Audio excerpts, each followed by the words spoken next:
হজ করব, কিন্তু ওই হজটা করলে কি ফজিলত, হজ করলে কি লাভ?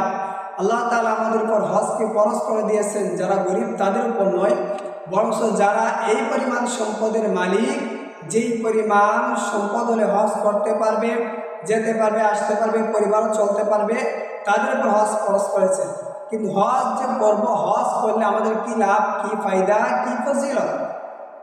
রাসূলুল্লাহ সাল্লাল্লাহু আলাইহি ওয়াসাল্লাম হাদিসের মধ্যে বলেন, কেউ যদি হজ করে আর হজের মধ্যে যায়া অশ্লীল কাজ থেকে বিরত থাকে, কোনো অশ্লীল কাজ করে না, খারাপ কাজ করে না, আয়েশা সাহেব অশ্লীল কোনো কাজ করে না, এবং হজের মধ্যে তার অবস্থায় কোনো কারাফি করে না, তখন রাসূলুল্লাহ সাল্লাল্লাহু আলাইহি ওয়াসাল্লাম বলেন, আল্লাহ তাআলা তাকে এরকমভাবে নিষ্পাপ বানিয়ে দিবেন যেরকমভাবে একটা শিশু মার পেট থেকে জন্মগ্রহণ করে, নতুন শিশু, তার যেরকম কোনো গুনাহ থাকে না, নিষ্পাপ।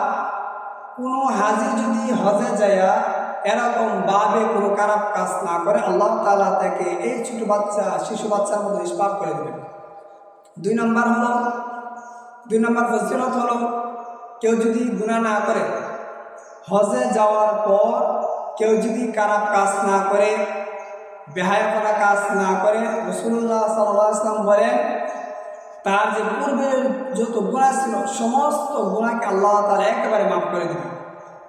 3 নম্বর হলো, হজ করলে 3 নম্বর ফজিলত, সবচেয়ে গুরুত্বপূর্ণ ফজিলত হলো, কেউ যদি হজে মাবরুর তা যদি আদায় করতে পারে, তার হজটা যদি আল্লাহ তাআলার দরবারে গ্রহণযোগ্য হয়, কবুল হয়, তাহলে আল্লাহ তাআলা এই মাবরুর হজের বদলতে তাকে আল্লাহ তাআলা জান্নাত দিবেন।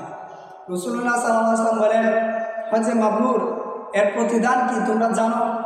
সাহাবীরা বললেন না।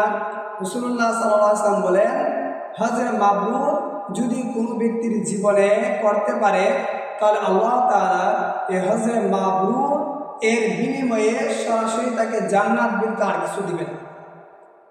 4 নম্বর হলো যে হজে মাবরুর, হজ আল্লাহ তাআলার কাছে কেমন? দুনিয়ার যত আমল রয়েছে, যেরকমভাবে সূর্য পূর্ব দিকে উঠে পশ্চিমে অস্ত যায়, সূর্য ওঠা এবং অস্ত যাওয়ার পিছনে যেই রকম ব্যবধান, আল্লাহ তাআলার কাছে কোনো হাজি সাহেব সে যদি হজ করে